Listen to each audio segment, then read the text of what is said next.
Hello, everybody. I'm Toby Schifsky. I'm the Vice President of Dearborn Real Estate Education, and you are here for the Dearborn Partner Webinar Series. Our special guest today is none other than Sarah Scobey. Sarah, hello. Hello, everyone. It's good to be here. Absolutely. Well, you're a fan favorite, and so we're glad you're back. If you anybody doesn't know who Sarah is a director of product marketing at Kaplan. So she's bringing over 20 years of experience in her leadership role. Throughout her career, she's kind of specialized in building and scaling successful marketing strategies from the ground up, while I would say navigating kind of the ever-changing marketing landscape, which we are in the middle of a big one right now. She's dedicated. She is a dedicated strategist who thrives kind of on the challenges of creating growth and structure in evolving industries. And our industry is certainly evolving right now. So, in her free time, Sarah is an avid reader and a committed half marathon runner. Thanks for being here, Sarah. Yeah, thank you for having me.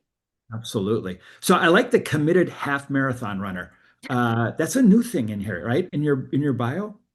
Yeah, yeah. Well, I mean, I've done them for years. I do one a year. That's all I'm crazy enough to do. One a year.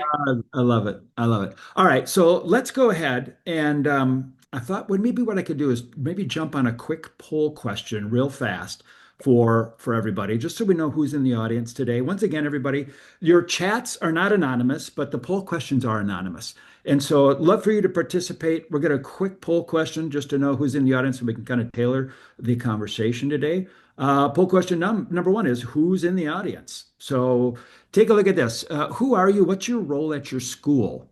Hopefully, you can see that up on your screen and go ahead and punch it in real quick. If you're on a mobile phone, you may have to swipe over a screen to see the poll. But are you an owner? Are you an instructor, an administrator, starting a school? And we really just say, what's the biggest role you have, right? So it's single choice. You get just one shot at this. Tell us what your primary role is. All right, so we'll give it just a couple seconds more. We got a lot of people playing along. So once again, owner, instructor, administrator, I'm thinking of starting a school or other. All right. I always share the polls. So let's share the results. Here we go. 52% are owners. Good for you. Glad you're here. 12% are instructors, 24% administration, 4% starting a school. Woohoo. Excited for you. Just so you know, if you guys have any questions today during the webinar, Chris Robinson is here. And Chris Robinson is our specialist when it comes to RE Campus, when it comes to wholesale real estate for us, which is our Dearborn product line. And he is a national account director and can answer pretty much all your questions. Most of you probably know who Chris Robinson is. And then 8% are other. Interested to know what other is. So if you want, drop it into the chat. All right, I'm going to stop sharing. And we're going to jump right in. This is an exciting topic, Sarah. And I'm wondering, can you drive this? I think you have the controls. Yeah, take it Can we away. jump right Come in? on, here we Yeah. go. So little to no budget, right? You're not going to be able to invest a lot in digital marketing or something like direct mail or paid social. So you really need to think about content as the foundation for your growth. You're trying to get, traffic to your website, eventually to turn those into enrollments, or secondarily trying to capture leads that you can then nurture into enrollments. And that all starts with the content that you have on your site, whether that's resource articles in a resource area, but even thinking about your content within your landing pages and your transactional pages themselves. Not only is it important just for down here from your outbound marketing perspective, some of those low cost channels like your organic social or your email, but now we have the world of search. Organic search, search engine optimization or SEO hasn't gone anywhere. That still very much has to be part of your content strategy. But now, as I'm sure you've all encountered in the past, year, how AI platforms and our AI overviews have really shifted how people are searching and gathering information and learning. If you've heard of it yet, it's GEO or generative engine optimization. So simply how you're optimizing your content now for your AI platforms, your ChatGPTs, Perplexity, Gemini, or the myriad of others. Just so you know, I think this was a January stat that I just pulled from last month. a little over a third of all searches now start in an AI platform. So people are starting in ChatGPT to understand, to start their research. And start to gather information. And so it is critical that you start to think about that GEO strategy, of how your content will be pulled into these platforms. So that's not just, so I gotta, because that's those are some really interesting information there. So it's not just a Google search, right? Like I'm going to go into my regular search engine and I'm going to search, and that might throw up an AI overview within the Google search. What you're Mhm. saying is they're not even using Google. They're going to their chat program, their large language model chat program, and they're going into ChatGPT or they're going into Gemini or they're going into wherever. They're not even using a typical search tool. And what's the percentage Yep. of those searches is Yeah, it? a little over a third. I think 37% of all searches are now starting in one of those large language models, those Right. AI platforms. And so, from search engine optimization to generative engine optimization, these are your traditional SEO results. These are just a list of URLs. You want your landing pages from your site to show up in this area. Now we're thinking about GEO. These are your AI overviews. These could show up when you are using Google. The algorithm is going to throw it either in the beginning or sometimes the middle. It just kind of depends on how it's viewing your search. And then this was actually used with Perplexity, your ChatGPT. AI overviews is how it's pulling in information for these typical searches. And so in both instances, from a GEO perspective, it's pulling in regulatory information. It could be pulling in various school websites and then providing those URLs to link back. This has kind of a links tab in Perplexity and then throughout to then link back to your website. So, thinking about how you are putting your content together to serve both your SEO, because it's still very important, as well as GEO to pull into these AI platforms. So I find myself, this is super interesting because, for the longest time, search engine optimization, right?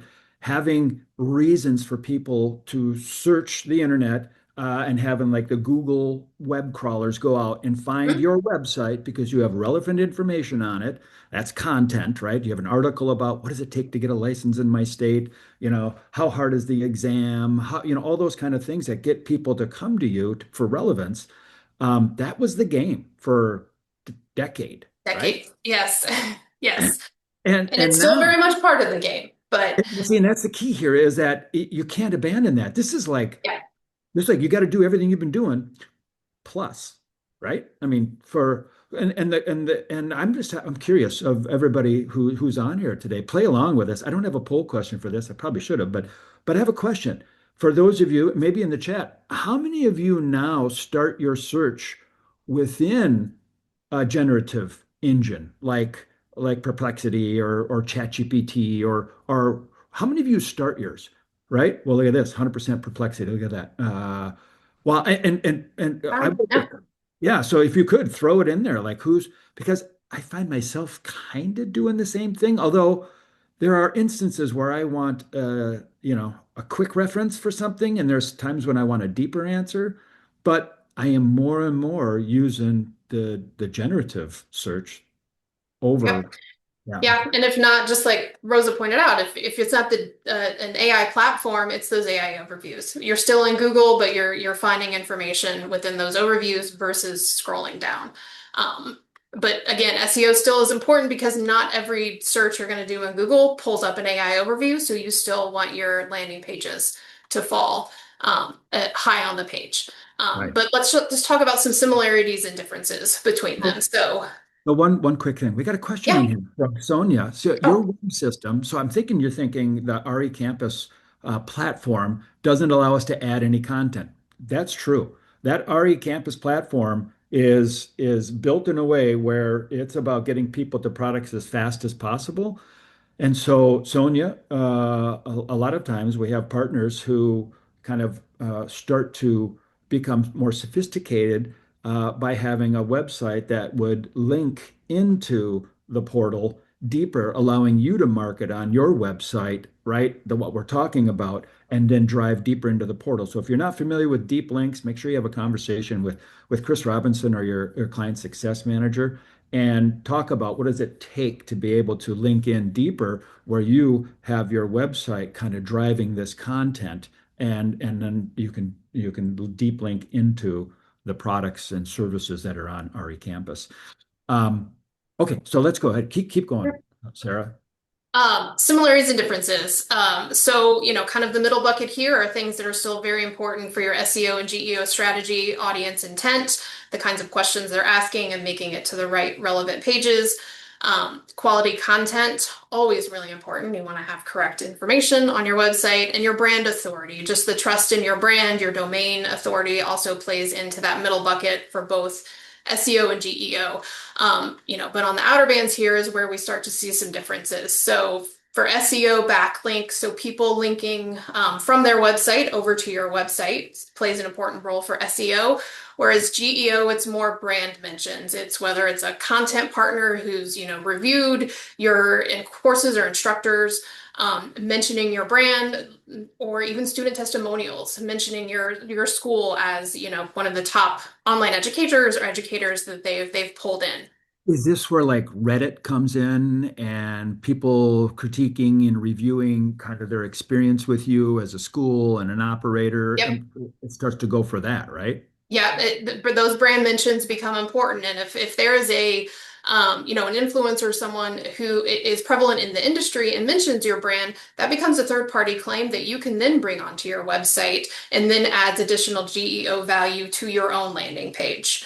Just mentioning that brand, that becomes something that they'll crawl and they'll note, and this could potentially be pulled into those results. Yeah, so that reference from somebody, a bona fide source that mentions your school, your brand, so that it's easily searchable, findable, and actually is like a referral almost, Yeah, right? Yeah, okay. yeah, yeah. Yes. Got it. Um, And then SEO, it's more structured, it's keyword based, it's just looking at those specific keywords that someone is searching on, whereas GEO, very dynamic, it's crawling multiple pages, multiple websites, and is looking at the topic holistically versus just for just a few keywords like real estate licensing. It's looking at kind of the topic at hand. Got it. And so, best practices, right? I think we've all been inundated with SEO, like Toby said, for decades now. We know some of those best practices, but there are some other things to take into account from a GEO perspective that can help boost that AI visibility from the content on your site. And again, this is just not resource center articles that you might have, but this is just landing pages, transactional pages that you're building on your site are getting crawled by those AI platforms. So if you haven't seen this yet, this is the EEAT framework. Experience, expertise, authoritativeness, and trust. These are kind of the four pillars that are important to touch on within your website content that GEO is crawling for. And so we're thinking experience. Do you have firsthand experience? I'm assuming you have lots of instructors, or you yourself are likely practicing or previously practicing real estate agent. Make sure you're showing that deep expertise, your real world examples of having gone through the licensing education or, sold a house. Making sure you're bringing that into the content you have on your website, and just your unique perspective is also important. Expertise, instructor bios are great here to add to your website, just to show kind of the depth and breadth of your instructors or subject matter experts that work for your school. Authoritativeness, are you the go-to source for information?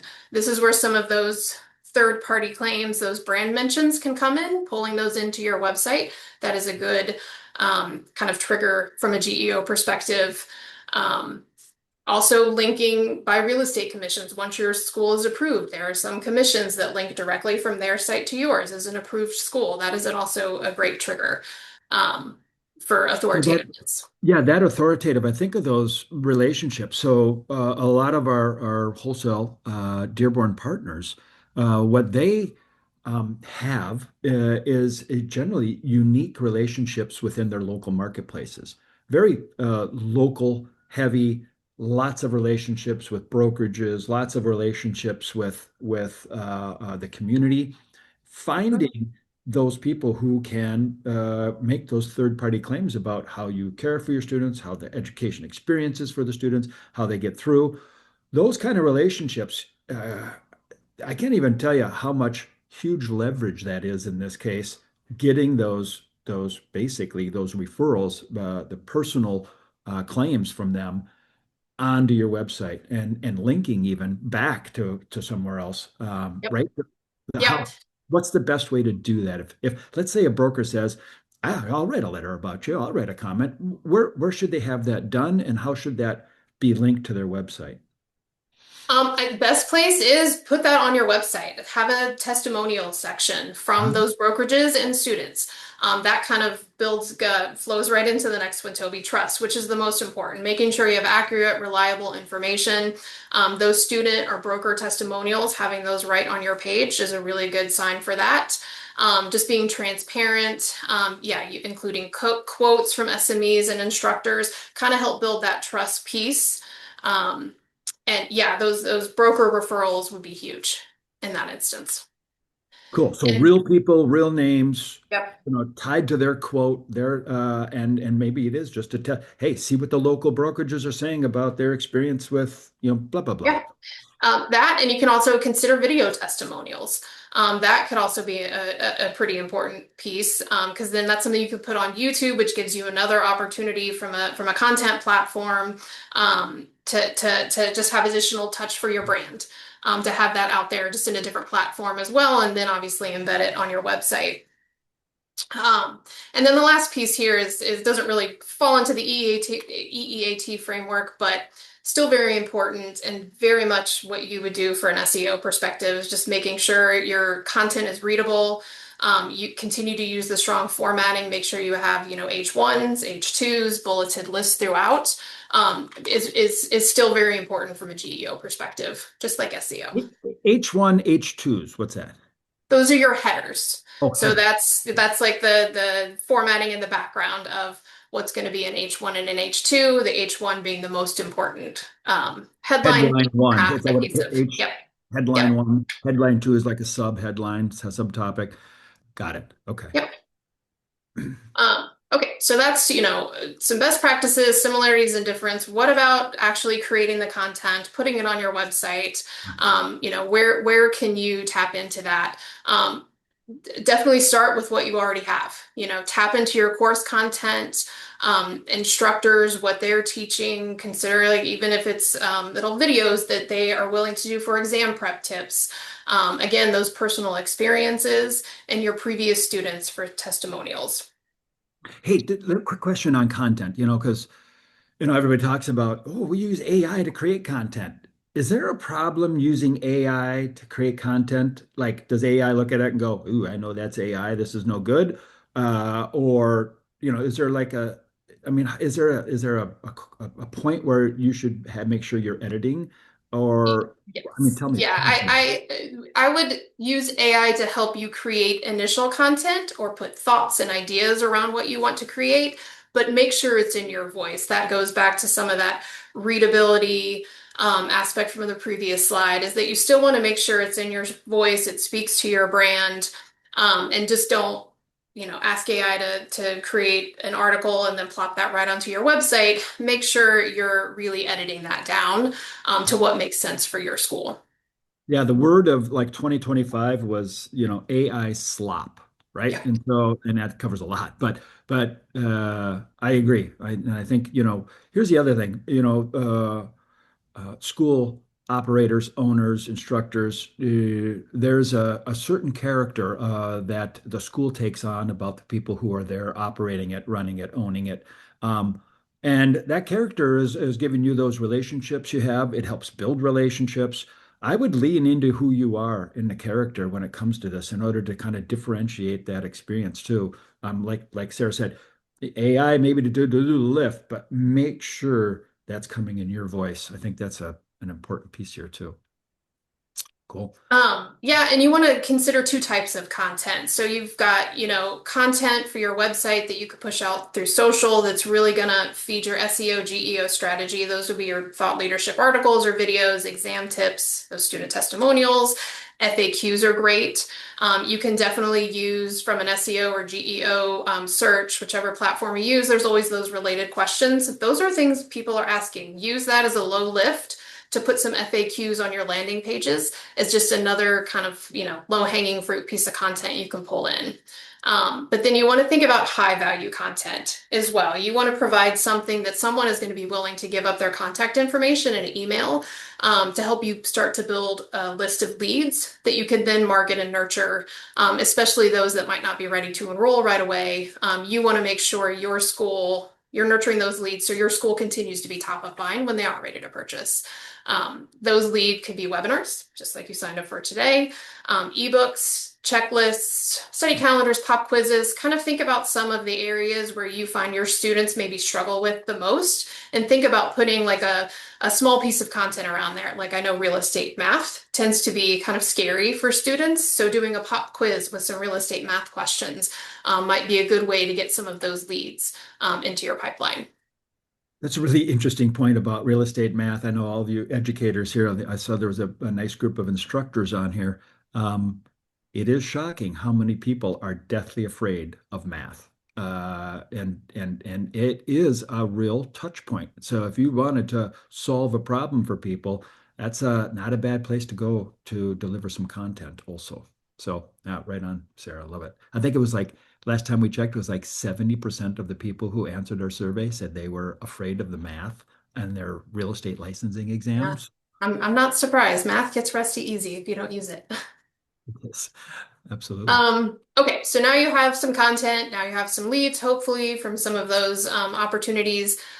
Make sure you're marketing it now, right? Like use your social media, very cost effective, email, another cost effective channel to push content out. And then use email to continue to nurture those leads, right? So again, you want to make sure that you're reaching out to them. It don't spam their mailbox, don't email them too much, but reach out to them on a regular basis, maybe with some additional content that they can review to kind of nurture them and get them more familiar with your brand, and then start to talk about the various course options you have and package options, and pushing them to then transactional pages at that point. Yeah, super good. I know that the whole, premise of this webinar, and Sarah, thank you for being here. Love your information and knowledge. And if everybody doesn't know, I've worked with Sarah for years now, doing all of our marketing, and she does just a great job. The This is about low or zero cost marketing. I mean, but it takes time, right? It's time, it's effort, it's that kind of a thing. But I was really wondering if maybe we could ask a poll question. And then once again, guys, the poll questions are anonymous, so nobody sees your name with the poll questions. They see your name on the chat, but not on the poll questions. And maybe this is a time to ask, like, what are people spending on marketing? Although, like I said, this is about not having to create an additional spend other than your time and effort. But how much of like your sales, how much of your revenue do you spend on marketing? If you're a school operator owner, and you're privy to that information, I'm going to just launch a poll, Sarah, and then maybe we can just discuss just a little bit kind of what is a healthy percentage to actually be spending on marketing a year, even though this is about not spending, what is a healthy amount to spend? Because you could easily tie some of this information like on social media. You could do social media marketing. You could do some spending and maybe even boost. But let me just go ahead and launch a poll question, everybody. If you would, take a moment to answer this poll. What percent of revenue do you spend on marketing? So if your school brings in, $100,000 a year, how much are you actually spending on marketing? Are you spending 0% to 4.99%? So are you spending like, I spend $2,500 a year on marketing, either print marketing or digital marketing or whatever, something under $5,000. Are you spending more than that? I would really be interested to see where people are at, and we'll just kind of discuss. And I'll share something from from Dearborn, from Kaplan, that because I can tell you what we look for and what our target is. So if you guys would want to share, that'd be great. Once again, it's all anonymous, and ooh, a lot of people are participating. Super cool. Okay, let's do this in three, two, one. I'm going to end this, and I'll share this. So how about this? Everybody take a peek. 0 to 5%. About 36% of you who responded spend about 0 to 4.99%. From 5 to almost 10%, 21% of you. 10 to 15%, another 21%. Nobody spends between 15% and 20%. Must be a desert there. And nobody in the 20%, but at 25% or more, we have 21% of the people are spending 25% or more on marketing. And I can tell you this, there's no wrong answer. I'm just going to leave these results up for a second. There's really no wrong answer because at any given time in history that I've been here for 20 almost 24 years, 25 years, uh, we've done all of this. We've hit every category. And it really kind of depends. Sometimes we've spent way more than 25% because we were launching something new, some big initiative, needed to get attention and awareness and. But if I look at kind of ourselves and then I look at other companies. So lots of times we get companies that come up that people are looking to sell, and we look at their, P&L, and when we determine kind of what percentage of revenue, there is kind of a sweet spot that falls in this category of education for marketing. And if I could just share it with you all, generally the sweet spot is somewhere between, right, 10 and 12% is a general target that we shoot for.